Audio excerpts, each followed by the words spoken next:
আল্লাহ তাআলা যখন নাকি চিন্তা করলেন দুনিয়ার জমিনের মধ্যে মানুষ তৈরি করবেন, ফেরেশতাদের সাথে পরামর্শ করলেন, ও ফেরেশতারা, আমি দুনিয়ার জমিনের মধ্যে মানুষ তৈরি করতে চাই, আমি প্রতিনিধি তৈরি করতে চাই।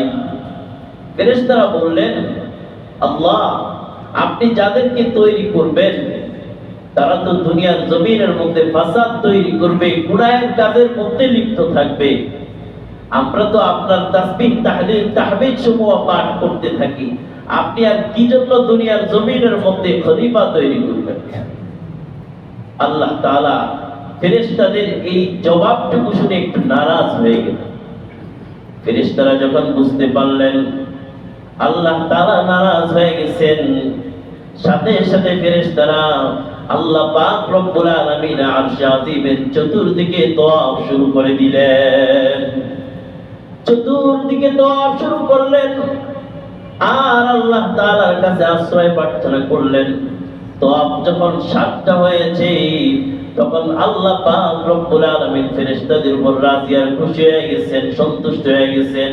বললেন, ও আমার ফেরেশতারা, তোমরা যেরকম আমার ইচ্ছার বাহিরে কথা বলার কারণে আমি একটু নারাজ হয়ে গেলাম, এবং তোমরা আমার বাইতুল্লাহ, তোমরা আমার আরশটাকে 7 বার তওয়াফ করার কারণে আমি তোমাদের উপর সন্তুষ্ট হয়ে গেলাম।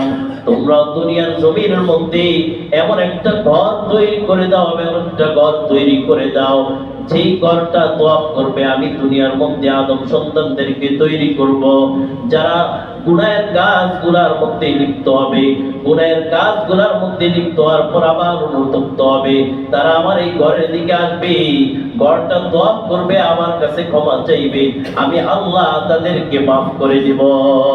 সুবহানাল্লাহ।